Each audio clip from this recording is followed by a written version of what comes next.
ಜಯತಿ ಹರಿರಚಿಂತ್ಯಃ ಸರ್ವದೇವೈಕವಂದ್ಯಃ ಪರಮಗುರುರಭೀಷ್ಟವಾಪ್ತಿದಃ ಸಜ್ಜನಾನಾಂ ನಿಖಿಲ ಗುಣಗಣಾರ್ಣೋ ನಿತ್ಯ ನಿರ್ಮುಕ್ತದೋಷಃ ಸರಸಿಜನಯನೋऽಸೌ ಶ್ರೀಪದನಿರ್ಮಾಣದೋ ನಃ ಅಭ್ರಮಂ ಭಂಗರಹಿತಂ ಅಜಡಂ ವಿಮಲಂ ಸದಾ ಆನಂದತೀರ್ಥಮತುಲಂ ಭಜೆ ತಾವತ್ರಯಾಪಹಂ ತಪಸ್ವಾಧ್ಯಾಯ ಶುಶ್ರೂಷಾ ಕೃಷ್ಣಪೂಜಾರತಂ ಮುನಿಂ ವಿಶ್ವೇಶಂ ಇಷ್ಟದಂ ವಂದೇ ಪರಿವ್ರಾಟ್ ಚಕ್ರವರ್ತಿನಂ ಆಗತಾದಿತ್ರಿಕಾಲಜ್ಞಂ ಆಗಮಾರ್ಥವಿಶಾರದಂ ತ್ಯಾಗಭೋಗಸಮಾಯುಕ್ತಂ ಭಾಗಣ್ಯಾರ್ಯಗುರುಂ ಭಜೆ ಶ್ರೀ ಗುರುಭ್ಯೋ ನಮಃ ಹರಿ ಓಂ.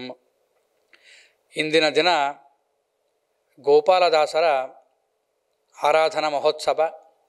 ಈ ಆರಾಧನಾ ಮಹೋತ್ಸವ ದಿನದಂದು ನಾವು ಗೋಪಾಲದಾಸರ ಅಂತರ್ಯಾಮದಂತಹ ಗೋಪಾಲ ವಿಠಲ ಪರಮಾತ್ಮನನ್ನು ಸ್ಮರಣೆ ಮಾಡುವ ಮೂಲಕ ದಾಸರ ಜೀವನ ಚರಿತ್ರೆಯನ್ನು ನಾವು ಸ್ವಲ್ಪ ಕಾಲ ಸ್ಮರಣೆ ಮಾಡೋಣ.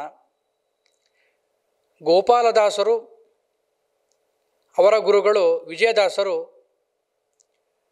ಅವರು ಏನು ಸಲಹೆಯನ್ನು ಕೊಡ್ತಾಯಿದ್ರೋ ಅದೇ ರೀತಿಯಾಗಿ ಗೋಪಾಲದಾಸರು ಅವರು ಕೊಟ್ಟಂತಹ ಸಂದೇಶವನ್ನು ಪ್ರಪಂಚಕ್ಕೆ ಕೊಡ್ತಾ ಹೋಗ್ತಾಯಿದ್ರು. ಅನೇಕ ದಾಸರುಗಳು ತಮ್ಮ ಮನಸ್ಸಿಗೆ ಬಂದಂತಹ ಸಂಕೀರ್ತನೆಗಳನ್ನು ಈ ಪ್ರಪಂಚಕ್ಕೆ ಕೊಟ್ಟಿದ್ದಾರೆ. ಹಾಗೆ ಅವರಲ್ಲಿ ಒಬ್ಬರಾದಂತಹ ಗೋಪಾಲದಾಸರು ಕೂಡ ಅವರು ತಮಗೆ ತಿಳಿದ ಆಲೋಚನೆ ಸಾರವಾಗಿ ದಾಸ ಸಾಹಿತ್ಯಕ್ಕೆ ಅನೇಕ ಕೊಡುಗೆಗಳನ್ನು ಕೊಟ್ಟಿದ್ದಾರೆ. ಸಂಕೀರ್ತನೆ ಆಗ್ಬೋದು, ಹಾಗೆ ಸುಳಾದಿಗಳಾಗ್ಬೋದು, ಹಾಗೆ ಭೋಗಾದಿಗಳು ಕೂಡ ಆಗ್ಬೋದು. ಈ ರೀತಿಯಾಗಿ ನಾವು ಪರಮಾತ್ಮನನ್ನು ಸ್ಮರಣೆಯನ್ನು ಮಾಡಬೇಕು ಅಂತ ಗೋಪಾಲದಾಸರು ತಿಳಿಸ್ಕೊಟ್ಟಿದ್ದಾರೆ. ಇಂದಿನ ದಿನ ಅವರೇ ನಮ್ಮ ಆರಾಧನಾಂಗ ಕಥಾನಾಯಕರು. ಈ ಗೋಪಾಲದಾಸರು ಆಗಬೇಕಾದ್ರೆ ಅವರಿಗೆ ವಿಶಿಷ್ಟವಾದಂತಹ ಒಂದು ಭಾಗಣ್ಣ ಅಂತ ಒಂದು ಹೆಸರು. ಭಾ ಎನ್ನಲು ಭಕುತಿಯ ಪುಟ್ಟಿಸಿ ಕಾಯಕ್ಲೇಶ ಕಳೆವರು, ಗ ಎನ್ನಲು ಭವದೂರ ಮಾಳ್ಪನು, ನ ಎನ್ನಲು ಮುಕುತಿ ಕೊಡುವನು. ಈ ರೀತಿಯಾಗಿ ಈ ಭಾಗಣ್ಣ ಪದದ ಅರ್ಥವನ್ನು ನಾವು ಈ ರೀತಿಯಾಗಿ ಅರ್ಥ ಮಾಡಿಕೊಳ್ಬೋದು. ಗೋಪಾಲದಾಸರು ನಮ್ಮ ಹರಿದಾಸ ಪರಂಪರೆಯಲ್ಲಿ ಆಗಬೇಕಾದ್ರೆ ಅನೇಕ ಕೃತಿಗಳನ್ನು ಕೊಟ್ಟಿದ್ದಾರೆ, ಸಂಕೀರ್ತಗಳನ್ನು ಕೂಡ ಕೊಟ್ಟಿದ್ದಾರೆ. ಯಾವ ರೀತಿಯಾಗಿ ಅಂತ ಹೇಳಿದ್ರೆ ಕಾವ್ಯ ಕೌಶಲದ ಮೂಲಕ, ಹಾಗೆ ತುಂಬ ಅರ್ಥಗರ್ಭಿತವಾದಂತಹ ಅರ್ಥಗಳನ್ನು ಕೊಡೋ ಮೂಲಕ ಗೋಪಾಲದಾಸರು ತಮ್ಮ ವೈಶಿಷ್ಟ್ಯವನ್ನು ಈ ಪ್ರಪಂಚದಲ್ಲಿ ಕಂಡುಕೊಂಡಿದ್ದಾರೆ. ಅವರು ತಮ್ಮ ಪ್ರಾರಂಭದ ಜೀವನದಲ್ಲಿ ಆಗಬೇಕಾದ್ರೆ ತುಂಬ ಕಷ್ಟವನ್ನು ಪಟ್ಟಿದ್ದಾರೆ. ಬಡತನದ, ಹಾಗೆ ಅತಿ ಬೇಗ ತಮ್ಮ ತಂದೆಯನ್ನು ಕಳೆದುಕೊಳ್ಳುವ ಮೂಲಕ ಈ ರೀತಿಯಾಗಿ ಹಲವು ಕಷ್ಟಗಳನ್ನು ಅನುಭವಿಸಿದ್ದಾರೆ. ಇದನ್ನೆಲ್ಲವನ್ನೂ ಕೂಡ ಮರೆತು ನಾವು ಪರಮಾತ್ಮನಲ್ಲಿ ಸೇವೆಯನ್ನು ಮಾಡಬೇಕು, ಯಾವಾಗಲೂ ಕೂಡ ಪರಮಾತ್ಮನನ್ನು ಸ್ಮರಣೆ ಮಾಡೋದ್ರಿಂದಾಗಿ ಯಾವ ಕಷ್ಟಗಳು ಕೂಡ ಬಂದರೂ ಕೂಡ ಅದನ್ನು ಮರೆಯಬಹುದು ಅಂತ ಆಲೋಚನೆ ಮಾಡಿ ಅವರು ಈ ಹರಿದಾಸ ಸೇವೆಯಲ್ಲಿ ನಿರತರಾಗುತ್ತಾರೆ. ನಂತರ ನಾವು ಯಾವುದೇ ಸಾಧನೆಯನ್ನು ಮಾಡುವ ಮೂಲಕ ಮೊದಲಾಗಿ ನಾವು ಗಾಯತ್ರಿ ಜಪದ ಮಹತ್ವವನ್ನು ತಿಳಿದುಕೊಳ್ಳಬೇಕು. ಹಾಗೇ ಗಾಯತ್ರಿ ಜಪವನ್ನು ಮಾಡುವ ಮೂಲಕ ನಮಗೆ ಪರಮಾತ್ಮ ಅನುಗ್ರಹ ಆಗಲ್ಲ. ಅರ್ಥಾನುಸಂಧಾನ ಎಂಬುದು ನಮ್ಮಲ್ಲಿರಬೇಕು. ಈ ಅರ್ಥಾನುಸಂಧಾನದಿಂದಾಗಿ ದಾಸರು ಆ ಗಾಯತ್ರಿ ಜಪದ ಮಹತ್ವವನ್ನು, ಆ ಜಪದ ಸಿದ್ಧಿಯನ್ನು ಅವರು ಕಂಡುಕೊಂಡಿದ್ದರು. ಈ ರೀತಿಯಾಗಿ ಗಾಯತ್ರಿ ಜಪದ ಅರ್ಥವನ್ನು ಸಿದ್ಧಿ ಮಾಡಿಕೊಂಡು ಜನರ ಕಷ್ಟ ದುಃಖಗಳನ್ನು ನಿವಾರಣೆ ಮಾಡಬೇಕು ಎಂದು ತಿಳಿದು ದಾಸರು ಅವರು ಬಂದಂತಹ ಜನರಿಗೆ ಕಷ್ಟ ದುಃಖಗಳನ್ನಲ್ಲೂ ಕೂಡ ಪರಿಹಾರ ಮಾಡ್ತಾಯಿದ್ರು ಈ ಗಾಯತ್ರಿ ಜಪದ ಮೂಲಕ. ಈ ಗಾಯತ್ರಿ ಜಪದ ಮೂಲಕ ಅವರಿಗೆ ಸೊಕ್ಕು ಮುಂತಾದ ಅವರಿಗೆ ಬರಬೇಕಾಗಿತ್ತು. ಗಾಯತ್ರಿ ಜಪನ ಸಿದ್ಧಿ ಮಾಡ್ಕೊಂಡಿದ್ದೀನಿ, ನಂಗೆ ಈ ರೀತಿಯಾಗಿ ನನಗಿದೆ ಅಂಥೇಳಿ ಯಾವುದೇ ಸಾಧನೆಯನ್ನು ಅವ್ರು ಮಾಡ್ಕೋಬೋದಿತ್ತು. ಭಗವಂತನ ಸ್ಮರಣೆಯನ್ನು ಬಿಟ್ಟು ಬೇರೆ ಲೌಕಿಕ ತನ್ನ ಸಾಧನೆಗೆ ಹೋಗಬೇಕಾಗಿತ್ತು. ಅವ್ರು ಹೋಗಲಿಲ್ಲ. ಯಾಕೆ ಅಂತೇಳಿದರೆ ಭಗವತ್ ಸ್ಮರಣೆಯಿಂದ ಮಾತ್ರ ನಾವು ನಮ್ಮ ಜೀವನವನ್ನು ಸಾರ್ಥಕ ಮಾಡ್ಕೊಳ್ಬೋದು ಅಂಥೇಳಿ ಇನ್ನಿತರ ವಿಷಯಗಳನ್ನು ಬಿಟ್ಟು ಜನರ ಕಷ್ಟಗಳನ್ನು ನಾವು ನಿವಾರಣೆ ಮಾಡಬೇಕು, ಪರಿಹಾರ ಮಾಡಬೇಕು ಅಂಥೇಳಿ ಲೌಕಿಕ ಆಸೆಗಳನ್ನು ಬಿಟ್ಟು ಪರಮಾತ್ಮನ ಸ್ಮರಣೆಯಲ್ಲಿ ನಿರತರಾದರು.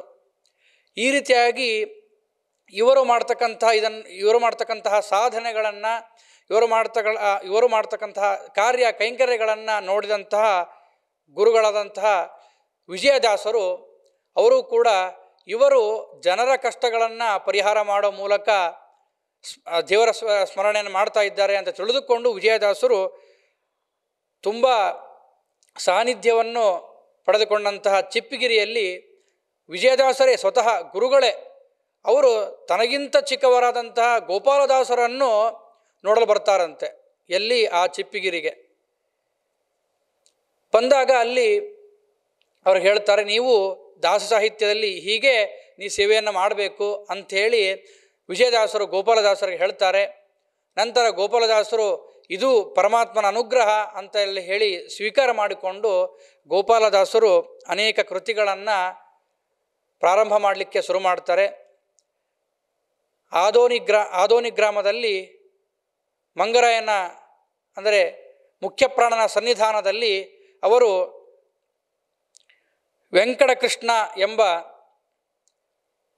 ಬಿರುದನ್ನು ಪಡೆದುಕೊಂಡು ಅಲ್ಲಿ ಅನೇಕ ಕೃತಿಗಳನ್ನು ಸಂಕೀರ್ತನೆಗಳನ್ನು ಮಾಡ್ತಾ ಹೋಗ್ತಾರೆ.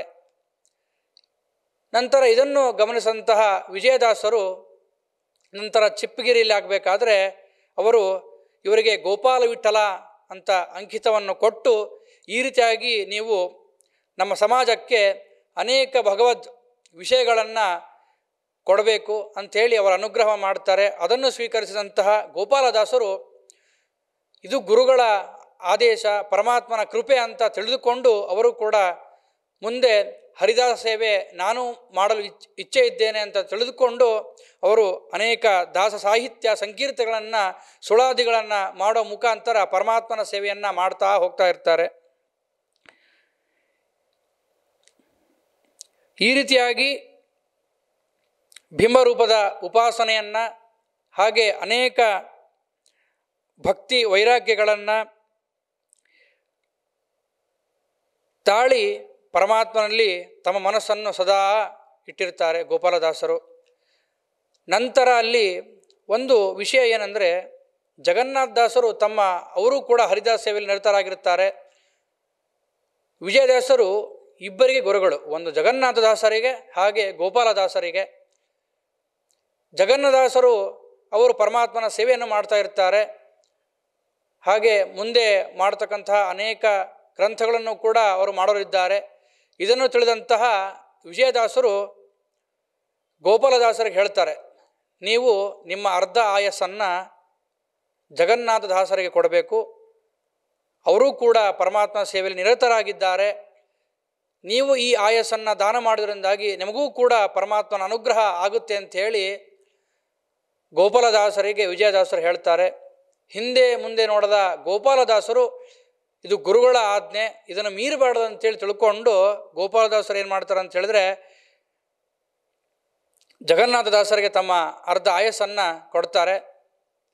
ಅಲ್ಲಿ ಗೋಪಾಲದಾಸರು ಒಂದು ಸಂಕೀರ್ತನ ಮುಖಾಂತರ ಎನ್ನ ಭಿನ್ನಪ ಕೇಳೋ ಧನ್ವಂತ್ರಿ ದಯ ಮಾಡು ಸಣ್ಣವನು ಇವ ಕೇವಲ ಅಂತ ಈ ಸಂಕೀರ್ತನ ಮೂಲಕ ಗೋಪಾಲದಾಸರು ಧನ್ವಂತರಿ ಪರಮಾತ್ಮನನ್ನು ನೆನೆಸಿಕೊಂಡು ಸ್ಮರಣೆ ಮಾಡುತ್ತಾ ಗೋಪಾಲದಾಸರು ಜಗನ್ನಾಥದಾಸರಿಗೆ ತಮ್ಮ ಅರ್ಧ ಆಯಸ್ಸನ್ನು ಕೊಡ್ತಾರೆ.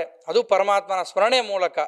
ಯಾವ ಕೆಲಸವನ್ನು ಮಾಡುವ ಮೂಲಕ ನಾವು ಪರಮಾತ್ಮನ ಸ್ಮರಣೆಯನ್ನು ಮಾಡಬೇಕು ಅಂತ ಗೋಪಾಲದಾಸರು ಈ ಸಂಕೀರ್ತನ ಮುಖಾಂತರ ಅರ್ಧ ಆಯಸ್ಸನ್ನು ಜಗನ್ನಾಥದಾಸರಿಗೆ ದಾರಿ ಎರೆದು ಕೊಡ್ತಾರೆ.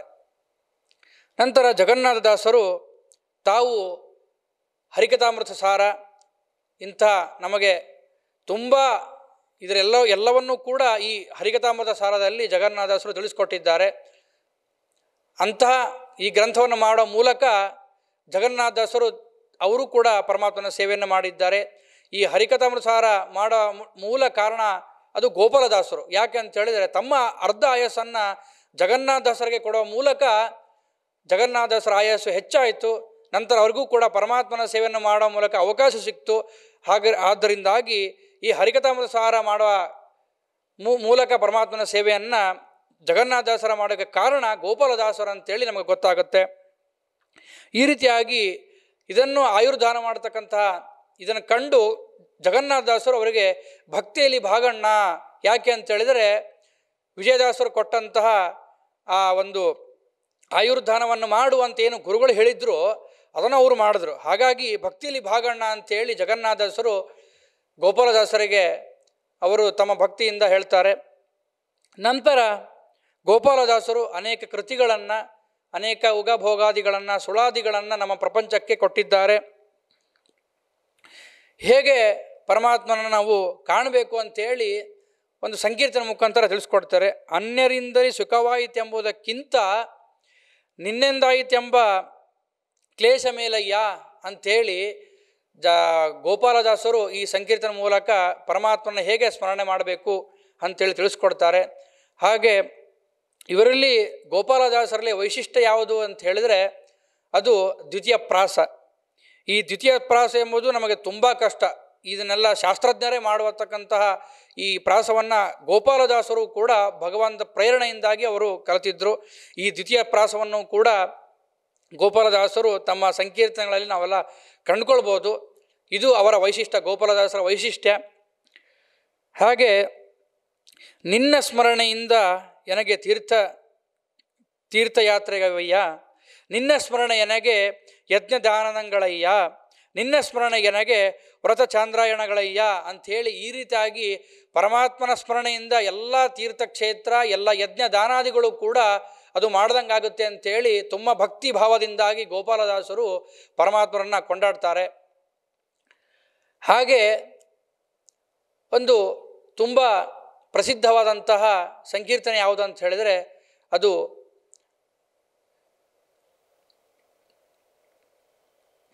ಏಕೆ ಮಮತೆ ಕೊಟ್ಟು ದಣಿಸುವೀರಂಗ,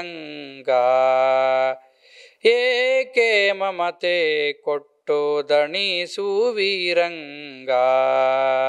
ಈ ರೀತಿಯಾಗಿ ದಾಸರು ಏಕೆ ಮಮತೆ ಕೊಟ್ಟು ಎಂಬ ದಾಸ ಸಂಕೀರ್ತನೆಯಿಂದಾಗಿ ನಮ್ಮನ್ನು ಭಗವಂತನಲ್ಲಿ ಕರ್ಕೊಂಡು ಹೋಗ್ತಾರೆ. ಹೇಗೆ ಅಂತ ಹೇಳಿದರೆ ನಿನ್ನನು ಭಜಿಸಲು ಅನ್ಯ ವಿಷಯಗಳಿಯನ್ನೊಪ್ಪಿಸುವುದು ನೀತಿಯೇ, ಮನ್ನಿಸಿ ದಯದಿ ನೀಯನ್ನ ಪಾಲಿಸದಿರೆ, ಮನ್ನಿಸಿ ದಯದಿ ನೀಯನ್ನ ಪಾಲಿಸದಿರೆ, ನಿನ್ನ ನೇಮಕ್ಕೆ ಪ್ರತಿಕೂಲವೋ ರಂಗ, ಏಕೆ ಮಮತೆ ಕೊಟ್ಟು ದಣಿಸುವೀರಂಗ. ಈ ಪದ್ಯದಲ್ಲಿ ಆಗಬೇಕಾದ್ರೆ ನಿನ್ನನ್ನು ಸ್ಮರಣೆ ಮಾಡಬೇಕಾದ್ರೆ ಬೇರೆ ವಿಷಯಗಳಿಗೆ ಯಾಕೆ ನಾನು ಕರ್ಕೊಂಡು ಹೋಗ್ತಿ ಅಂಥೇಳಿ ಗೋಪಾಲದಾಸರು ಕೇಳ್ತಾರೆ. ಯಾಕೆ ನಿನ್ನ ಸ್ಮರಣೆ ಮಾಡ್ತಾ ಇದ್ದೇನೆ, ಯಾಕೆ ಅನ್ಯ ವಿಷಯಗಳನ್ನ ಕರ್ಕೊಂಡು ಹೋಗ್ತೀಯಾ? ದಯವಿಟ್ಟು ನನ್ನನ್ನು ನಿನ್ನ ಮಾರ್ಗದಲ್ಲಿ ಕರ್ಕೊಂಡು ಹೋಗು. ಒಂದು ವೇಳೆ ಕರ್ಕೊಂಡು ಹೋಗಲಿಲ್ಲ ಅಂತಂದರೆ ನೀನು ಮಾಡ್ತಕ್ಕಂತಹ ನಿಯಮಕ್ಕೆ ಅದು ಅನಾನುಕೂಲ ಆಗುತ್ತೆ ಅಂಥೇಳಿ ಗೋಪಾಲದಾಸರು ಈ ಪದ್ಯ ಮೂಲಕ ತಿಳಿಸ್ಕೊಡ್ತಾರೆ. ತನುವು ತನ್ನದು ಅಲ್ಲ ತನು ಸಂಬಂಧಿಗಾಳ್ಯಾರೋ, ತನುವ್ಯಾರೋ ತಾನ್ಯಾರೋ ಅವರಿಗೆ ಧನಮೋದಲಾದ ವಿಷಯಗಳ ಅನುಭವ, ಧನಮೋದಲಾದ ವಿಷಯಗಳ ಅನುಭವ, ಹಿಂದಣ ಜನುಮಾದಂತಲ್ಲವೋ ರಂಗ, ಏಕೆ ಮಮತೆ ಕೊಟ್ಟು ದಣಿಸುವೀರಂಗ. ತನುವು ನನ್ನದಲ್ಲ, ಮನವೂ ಕೂಡ ನನ್ನದಲ್ಲ, ಸಂಬಂಧಿಗಳ್ಯಾರೋ, ಧನವೂ ಕೂಡ ನನ್ನದಲ್ಲ, ಎಲ್ಲವೂ ಕೂಡ ನಿನ್ನದೇ. ಯಾವುದೂ ಕೂಡ ನಂದಲ್ಲ, ಎಲ್ಲ ನಿಂದೇ ಸ್ವಾಮಿ ಅಂಥೇಳಿ ಗೋಪಾಲದಾಸರು ಈ 2ನೇ ಪದ್ಯದಲ್ಲಿ ಹೇಳ್ತಾ ಹೋಗ್ತಾರೆ. ಎಲ್ಲವೂ ಕೂಡ ಹಿಂದಿನ ಕಾಲದಲ್ಲಿ ಮಾಡ್ತಕ್ಕಂಥವುಗಳು ಎಲ್ಲವೂ ಕೂಡ ಎಲ್ಲ ನಿನ್ನದೇ ಅಂಥೇಳಿ ಈ ಪದ್ಯದಲ್ಲಿ ನಮ್ಗೆ ತಿಳಿಸ್ಕೊಡ್ತಾರೆ. ಇಂದ್ರಿಯಂಗಳ ವಿಷಯದಿಂದ ಭೇದಿಸೆ ಗೋವಿಂದ ನಿನ್ನ ಮನಕ್ಕೆ ಬಾರದೆ, ಇಂದಿರೆ ಅರಸ ಬ್ರಹ್ಮಾದಿವಂದಿತ ನಿನ್ನ ಬಂಧಾಕಾಶ ಕೂತಿಗೆ ನಮೋ ನಮೋ ರಂಗ ಏಕೆ ಮಮತೆ ಕೊಟ್ಟು ದಣಿವಿಸುವಿರಂಗ. ಇಂದ್ರಿಯಗಳೆಲ್ಲವೂ ಕೂಡ ನಿನ್ನ ಅಧೀನ, ಎಲ್ಲ ವಿಷಯಗಳು ಕೂಡ ನಿನ್ನ ಅಧೀನ ಗೋವಿಂದ. ಎನ್ನ ವಶಕ್ಕೆ ಬಾರದೆ, ಎಲ್ಲವೂ ಕೂಡ ನಿನ್ನ ವಶಕ್ಕೆ ಬಂದಿದೆ, ಹಾಗೆ ನನ್ನನ್ನು ಕೂಡ ನಿನ್ನ ವಶ ಮಾಡಿಕೋ ಅಂಥೇಳಿ ನನಗೆ ಬಂದಂತಹ ಎಲ್ಲವನ್ನೂ ಕೂಡ ಬಂಧಾಕಾಶಕೃತಿ ಎಲ್ಲವನ್ನೂ ಕೂಡ ಅದನ್ನು ದೂರ ಮಾಡಿ ನಿನ್ನಲ್ಲೇ ಸ್ಮರಣೆಯಲ್ಲಿ ಇರೋ ಹಾಗೆ ನನ್ನ ಮಾಡೋ ಪರಮಾತ್ಮ ಅಂಥೇಳಿ ಈ ಪದ್ಯದಲ್ಲಿ ಗೋಪಾಲದಾಸರು ತಿಳಿಸ್ಕೊಡ್ತಾರೆ. ಅರಿತು ಅರಿತು ಎನಗೆ ಅರೆಲವಾದರೂ ವಿರಕೂತಿ ವಿಷಯದಿ ಬಾರದು, ಕರುಣಾಸಾಗರ ನಿನ್ನ ಸ್ಮರಣೆ ಒಂದಲ್ಲದೆ, ಕರುಣಾಸಾಗರ ನಿನ್ನ ಸ್ಮರಣೆ ಒಂದಲ್ಲದೆ, ಮರಳು ನೀಗಾವ ಬಗೆಗಾಣೇನು ರಂಗ ಏಕೆ ಮಮತೆ ಕೊಟ್ಟು ದಣಿಸುವಿರಂಗ. ಎಷ್ಟು ನೀನು ತಿಳ್ಕೊಂಡೆ, ಅರಿತು ಅರಿತು ಎಷ್ಟನ್ನು ನೀನು ತಿಳ್ಕೊಳ್ಬೇಕಂತ ನಾನು ಪ್ರಯತ್ನ ಪಡ್ತಾ ಇದ್ದೇನೆ. ಯಾಕೆ ಪರಮಾತ್ಮ ನನ್ನನ್ನು ನಿನ್ನಲ್ಲಿ ಕರ್ಕೋತಾ ಇಲ್ಲ? ದಯಮಾಡಿ ನೀನು ವಿಷಯದಿ ಬಾರದು, ಯಾವ ವಿಷಯಗಳು ಕೂಡ ನನ್ನಲ್ಲಿ ಬರಬಾರ್ದು, ಯಾವಾಗಲೂ ಸದಾ ನಿನ್ನಲ್ಲೇ ಮನಸ್ಸು ಇರಬೇಕು, ಹಾಗೆ ನನ್ನ ಕರ್ಕೋ. ಕರುಣಾಸಾಗರ ನೀನು, ಎಷ್ಟೋ ಜನನ ಉದ್ಧಾರ ಮಾಡಿದೆಯಾ, ಹಾಗೆ ನನ್ನನ್ನು ಕೂಡ ನೀವು ಉದ್ಧಾರ ಮಾಡು. ಈ ಸ್ಮರಣೆಯಿಂದಾಗಿ, ಪರಮಾತ್ಮನ ಸ್ಮರಣೆಯಿಂದಾಗಿ ನನ್ನೂ ಕೂಡ ನೀನು ನಿನ್ನಲ್ಲಿ ಕರ್ಕೋ ಅಂಥೇಳಿ ಈ ಪದ್ಯದ ಮೂಲಕ ಪರಮಾತ್ಮನ ಸ್ಮರಣೆಯನ್ನು ಮಾಡ್ತಾರೆ ಗೋಪಾಲದಾಸರು. ಎಂದಿಗೆ ನಿಂದು ಇನ್ನ ಚಿತ್ತಕ್ಕೆ ಬರುವುದೋ, ಅಂದಿಗೆ ಉದ್ಧರಿಸೋ ಕರುಣಿಯೇ, ಸುಂದರ ವಿಗ್ರಹ ಗೋಪಾಲ ವಿಠ್ಠಲ ಸುಖ, ಸುಂದರ ವಿಗ್ರಹ ಗೋಪಾಲ ವಿಠ್ಠಲ ಸುಖ, ಸಾಂದ್ರ ಭವ ವಿಮೋಚಕೆ ನಮೋ ನಮೋ ರಂಗ ಏಕೆ ಮಮತೆ ಕೊಟ್ಟು ದಣಿಸುವಿ ರಂಗ. ನೀ ಕರುಣದಿಯನ್ನ ಪಾಲಿಸೋ ಕೃಷ್ಣ ಏಕೆ ಮಮತೆ ಕೊಟ್ಟು ದಣಿಸುವಿ ರಂಗ. ಎಂದಿಗೆ ನಿನ್ನ ಚಿತ್ತಕ್ಕೆ ಬರುವುದು? ಗೋಪಾಲದಾಸರು ಕೇಳ್ತಾ ಇದ್ದಾರೆ. ಆಯಿತು, ಇಷ್ಟು ನಾನು ಧ್ಯಾನ ಎಲ್ಲವನ್ನೂ ಮಾಡಿದೆ, ಆದರೆ ನಿನ್ನ ಚಿತ್ತಕ್ಕೆ ಬಂದ ಮೇಲೆ ಅದು ಉದ್ಧಾರ ಮಾಡಬೇಕು. ಎಂದಿಗೆ ಎಂದಿಗೆ ಇನ್ನು ನಿನ್ನ ಚಿತ್ತಕ್ಕೆ ಬರುವುದೋ, ಅಂದಿಗೆ ನನ್ನ ಉದ್ಧಾರ ಮಾಡು, ಅದು ನಿನ್ನ ಮನಸ್ಸಿಗೆ ಬಂದಾಗೆ ನನ್ನ ಉದ್ಧಾರ ಮಾಡು. ಅಂತಹ ಗೋಪಾಲ ವಿಠ್ಠಲ ಪರಮಾತ್ಮ ನೀನು ನನ್ನ ಉದ್ಧಾರ ಮಾಡು ಅಂಥೇಳಿ ಈ ಕೃತಿ ಮೂಲಕ ಗೋಪಾಲದಾಸರು ಅವರು ಭಗವಂತನ ಸ್ಮರಣೆಯನ್ನು ಮಾಡ್ತಾರೆ. ಹಾಗೆ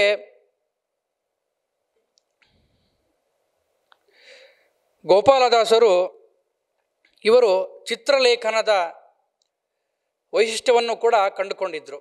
ಹೇಗೆ ಅಂತ ಹೇಳಿದರೆ, ವಿಜಯದಾಸರು ಅವರು ಮಾಡತಕ್ಕಂತಹ ಕಂಕಣಾಕಾರ ಸುಳಾದಿಯನ್ನು ಅದು ಯಾರಿಗೂ ಕೂಡ ಜ್ಞಾನವನ್ನು ಪಡೆದುಕೊಳ್ಳಿಕ್ಕೆ ತುಂಬ ಕಷ್ಟ. ವಿಜಯದಾಸರು ಮಾಡಿದ್ದು ಅದೇನು ಸುಳಾದಿಗಳಿದೆಯಲ್ಲ ಅಂತ ತಿಳ್ಕೊಳ್ಳೋದು ಬಹಳ ಕಷ್ಟ. ಅದನ್ನು ಗೋಪಾಲದಾಸರು ಏನು ಮಾಡ್ತಾಯಿದ್ರು ಅಂತ ಹೇಳಿದ್ರೆ, ಚಕ್ರಾಬ್ಜ ಮಂಡಲದಲ್ಲಿ ಆ ರೇಖೆಯನ್ನು ಮಾಡುವ ಮೂಲಕ ಆಯಾ ಸ್ಥಳಗಳಲ್ಲಿ ಉಪಾಸಕರಿಗೆ ಆ ಸೌಲಭ್ಯವನ್ನು ಗೊತ್ತಾಗಬೇಕು ಅಂತ ತಿಳಿದುಕೊಂಡು ಚಕ್ರಾಬ್ಜ ಮಂಡಲವನ್ನು ರೇಖೆಯನ್ನು ಮಾಡಿ ವಿಜಯದಾಸರು ಏನು ಆ ಸುಳಾದಿಗಳನ್ನು ಮಾಡಿದ್ರು ಆ ಚಕ್ರಾಬ್ಜ ಮಂಡಲ ಮೂಲಕ ಜನರಿಗೆ ಅನುಕೂಲ ಆಗಬೇಕು ಅಂಥೇಳಿ ಗೋಪಾಲದಾಸರು ಅವರು ಮಾಡ್ತಾ ಬರ್ತಾ ಇದ್ದರು. ಇದು ಗೋಪಾಲದಾಸರ ವೈಶಿಷ್ಟ್ಯ. ಹಾಗೆ ಪುರಾಣಾದಿಗಳನ್ನು ಶೋಧಿಸಿ ಪರಮಾತ್ಮನ ವಿರಾಟ್ ರೂಪವನ್ನು ಕೂಡ ಗೋಪಾಲದಾಸರು ನಮಗೆ ಕೊಟ್ಟಿದ್ದಾರೆ. ಅದನ್ನು ಬ್ರಹ್ಮಾಂಡವನ್ನು ಕೂಡ ಸುಂದರವಾಗಿ ಸಪ್ರಮಾಣವಾಗಿ ಬರೆದು ಗೋಪಾಲದಾಸರು ಆ ಚಿತ್ರಣವನ್ನು ನಮಗೆ ಕೊಟ್ಟಿದ್ದಾರೆ. ಆ ಚಿತ್ರಣವನ್ನು ಕೂಡ ನಾವು ಆ ಗೋಪಾಲದಾಸರ ಪರಂಪರೆಯಲ್ಲಿ ಬಂದಂತಹ ಅವರ ಮನೆಯಲ್ಲೂ ಕೂಡ ನಾವು ಇನ್ನೂ ಕೂಡ ನೋಡಬಹುದು. ಈ ರೀತಿಯಾಗಿ ಗೋಪಾಲದಾಸರು ಅನೇಕ ಕೃತಿ ಗ್ರಂಥಗಳನ್ನು ನಮಗೆ ಕೊಟ್ಟಿದ್ದಾರೆ. ಹಾಗೆ ಎಲ್ಲ ದಾಸರಿಗೂ ಕೂಡ ಅವರಿಗೆ ಗಂಡಸರು ದಾಸರು ಆಗಿದ್ದರು. ಆದರೆ ಗೋಪಾಲದಾಸರ ಇನ್ನೊಂದು ವೈಶಿಷ್ಟ್ಯ ಅಂತ ಏನು ಹೇಳಿದರೆ ಅಂದರೆ ಅದು ಹೆಳವನಕಟ್ಟೆ ಗಿರಿಯಮ್ಮ. ಇವರು ಕೂಡ ಗೋಪಾಲದಾಸರ ಸಂಕೀರ್ತನೆ ಸುಳಾದಿಗಳನ್ನು ತಮ್ಮ ಮೈಯಲ್ಲಿ ಒಗ್ಗೂಡಿಸಿಕೊಂಡು ಅವರೂ ಕೂಡ ಗೋಪಾಲದಾಸರಿಂದ ಅವರ ಸಂಕೀರ್ತನೆಯಿಂದಾಗಿ ಒಳಗಾಗಿ ಅವರು ಏನು ಮಾಡಿದರು, ಹೆಳವನಕಟ್ಟೆ ಗಿರಿಯಮ್ಮರು ಕೂಡ ಸ್ತ್ರೀಯರ ಪೈಕಿ ಗೋಪಾಲದಾಸರಿಗೆ ಶಿಷ್ಯ ಆಗಿದ್ದರು. ಈ ರೀತಿಯಾಗಿ ಹೆಳವನಕಟ್ಟೆ ಗಿರಿಯಮ್ಮವು ಕೂಡ ಅವರು ಭಗವಂತನ ಅನೇಕ ಸಂಕೀರ್ತನೆಯನ್ನು ಮಾಡೋ ಮೂಲಕ ಭಗವಂತನ ಸ್ಮರಣೆಯನ್ನು ಮಾಡೋ ಮೂಲಕ ಅವರು ಕೂಡ ತಮ್ಮ ಕೃತಿಗಳನ್ನು ನಮ್ಮ ಪ್ರಪಂಚಕ್ಕೆ ಕೊಟ್ಟಿದ್ದಾರೆ. ಈ ರೀತಿಯಾಗಿ ಗೋಪಾಲದಾಸರು ಅನೇಕ ಸಂಕೀರ್ತನೆಗಳನ್ನು ವಿಶಿಷ್ಟ ರೀತಿಯಾಗಿ ಎಲ್ಲ ದಾಸರು ಕೂಡ ಅವರವರ ವಿಶಿಷ್ಟದ ಸಂಕೀರ್ತನ ಮುಖಾಂತರ ಕೊಟ್ಟಿದ್ದಾರೆ. ಹಾಗೆ ಗೋಪಾಲದಾಸರು ಕೂಡ ವಿಶಿಷ್ಟವಾಗಿ ತಮ್ಮ ಜೀವನ ಶೈಲಿ ಹೇಗೆ ಇದೆ ಅದು ಎಲ್ಲವೂ ಕೂಡ ಪರಮಾತ್ಮನಾಧೀನ, ಯಾವುದೂ ಕೂಡ ಅದು ನಮ್ಮದಲ್ಲ, ಅದೆಲ್ಲ ಪರಮಾತ್ಮನಾಧೀನ. ಈ ಪರಮಾತ್ಮಧೀನವಾಗಿದ್ದೇ ಅದು ಹೇಗೆ ಆಗುತ್ತೋ ಹಾಗೇ ಕೂಡ ನಾವು ಪರಮಾತ್ಮನ ಸ್ಮರಣೆ ಮಾಡ್ಕೊಂಡು ಹೋಗಬೇಕು ಅಂತ ತಮ್ಮ ಜೀವನ ಶೈಲಿಯನ್ನೇ ಆ ಪದ್ಯದಲ್ಲಿ ಹಾಕುವ ಮುಖಾಂತರ ನಮ್ಮ ಜೀವನ ಶೈಲಿಯೂ ಕೂಡ ಪರಮಾತ್ಮನ ಸ್ಮರಣೆಯಿಂದ ಆಗಬೇಕು, ಭಗವತ್ ಕಾರ್ಯ ಆಗಬೇಕು ಅಂತ ಈ ರೀತಿಯಾಗಿ ಗೋಪಾಲದಾಸರು ತಮ್ಮ ಸಂಕೀರ್ತನೆ ಮೂಲಕ ಭಗವತ್ ಸ್ಮರಣೆ ಈ ರೀತಿಯಾಗಿ ಮಾಡಬೇಕು ಅಂಥೇಳಿ ಗೋಪಾಲದಾಸರು ನಮಗೆ ತಿಳಿಸ್ಕೊಟ್ಟಿದ್ದಾರೆ. ಅನೇಕ ದಾಸ ಸಾಹಿತ್ಯಕ್ಕೆ ಗೋಪಾಲದಾಸರು ಕೊಡುಗೆಗಳನ್ನು ಕೊಟ್ಟಿದ್ದಾರೆ. ಆ ಕೊಡುಗೆಗಳನ್ನು ಕೂಡ ನಾವು ಸದಾ ಸ್ಮರಣೆಯನ್ನು ಮಾಡಬೇಕು. ಈ ರೀತಿಯಾಗಿ ವಿಶೇಷವಾಗಿ ಧನ್ವಂತರಿ ಸ್ಮರಣೆಯನ್ನು ಕೂಡ ಗೋಪಾಲದಾಸರು ಮಾಡಿಕೊಟ್ಟಿದ್ದಾರೆ, ಅನೇಕರು ಕೂಡ ಮಾಡಿಕೊಟ್ಟಿದ್ದಾರೆ. ಹಾಗೆ ಗೋಪಾಲದಾಸರು ತಮ್ಮ ಪದಗಳಿಂದಾಗಿ ಸಂಕೀರ್ತನೆಯನ್ನು ಧನ್ವಂತರಿ ಪರಮಾತ್ಮನಲ್ಲಿ ಹೇಗೆ ಮಾಡಬೇಕು ಅಂಥೇಳಿ ಕೊಟ್ಟಿದ್ದಾರೆ. ಯಾರಿಗೆ ಆರೋಗ್ಯದಲ್ಲಿ ಏರುಪೇರಾಗಿರುತ್ತೋ ಅವರು ಈ ಧನ್ವಂತರಿಯನ್ನು ಸಂಕೀರ್ತನೆ ಮಾಡೋ ಮೂಲಕ ಪರಮಾತ್ಮನ ಅನುಗ್ರಹ ಪಡೆದುಕೊಳ್ಬೋದು ಅಂಥೇಳಿ ಗೋಪಾಲದಾಸರು ತಮ್ಮ ಸಂಕೀರ್ತನೆ ಮೂಲಕ ಕೊಟ್ಟಿದ್ದಾರೆ. ಈ ರೀತಿಯಾಗಿ ಅನೇಕ ಸಂಕೀರ್ತನೆಗಳನ್ನು ಗೋಪಾಲದಾಸರು ಕೊಟ್ಟಿದ್ದಾರೆ. ಅದನ್ನು ನಾವು ನಮ್ಮ ಜೀವನದಲ್ಲಿ ಅಳವಡಿಸಿಕೊಳ್ಬೇಕು. ನಂತರ ಇಂದು ಗೋಪಾಲದಾಸರ ಪುಣ್ಯ ದಿನ. ಈ ಪುಣ್ಯ ದಿನ ನಾವು ಗೋಪಾಲದಾಸರ ಮುಖಾಂತರ ಗೋಪಾಲ ವಿಠಲ ಪರಮಾತ್ಮನ ಸ್ಮರಣೆ ಮಾಡೋ ಮೂಲಕ ಅವರ ಅಂತರ್ಯಾಮಿಯಾದಂತಹ ಪರಮಾತ್ಮನಿಗೆ ನನ್ನ 2 ಮಾತುಗಳನ್ನು ಸಮರ್ಪಣೆ ಮಾಡ್ತಾ ಇದ್ದೇನೆ. ಶ್ರೀಕೃಷ್ಣಾರ್ಪಿತಮಸ್ತು. ಇಂದು ನಮಗೆ ಭಕ್ತಿಸುಧಾ ಯೂಟ್ಯೂಬ್ ಚಾನಲ್ ಅವರು ನಮಗೆ ಒಂದು ಅವಕಾಶವನ್ನು ಕೊಟ್ಟಿದ್ದಾರೆ. ಈ ಅವಕಾಶವನ್ನು ನಾವು ಅನುಗ್ರಹ ಎಂದು ಭಾವಿಸಿ ಇವರು ಮಾಡ್ತಕ್ಕಂತಹ ಸೇವೆಯು ಅದು ಧಾರ್ಮಿಕ ಸೇವೆಯು ಇನ್ನೂ ಗುರುಗಳ ಹಾಗೆ ಪರಮಾತ್ಮನ ಮುಖಾಂತರ ಸೇವೆ ಎಂಬುದು ಅವರಿಗೆ ಆಗಲಿ. ಈ ಸೇವೆಯನ್ನು ಜನರು ನಿಮ್ಮ ಅನುಕೂಲ ತಕ್ಕಂತೆ ಅದನ್ನು ಉಪಯೋಗಿಸಿಕೊಂಡು ಸದುಪಯೋಗ ಮಾಡಿಕೊಳ್ಬೇಕು. ಇದು ಪರಮಾತ್ಮನ ಸೇವೆ ಎಂದು ತಿಳಿದು ನೀವು ಕೂಡ ಈ ಭಕ್ತಿಸುಧಾ ಯೂಟ್ಯೂಬ್ ಚಾನಲನ್ನು ಕೂಡ ನೀವು ಅನುಕೂಲ ಮಾಡಿಕೊಳ್ಬೇಕು. ಇದು ಒಂದು ಒಳ್ಳೆಯ ಯೂಟ್ಯೂಬ್ ಚಾನಲ್ ಆಗಿದೆ. ಈ ಭಕ್ತಿಸುಧಾವನ್ನು ಎಲ್ಲರೂ ಕೂಡ ಸದುಪಯೋಗ ಪಡಿಸ್ಕೊಳ್ಳಿ ಅಂತ ಹೇಳ್ತಾ ನಾನು 2 ಮಾತನ್ನು ಮುಗಿಸ್ತಾ ಇದ್ದೇನೆ. ಶ್ರೀಕೃಷ್ಣಾರ್ಪಿತಮಸ್ತು.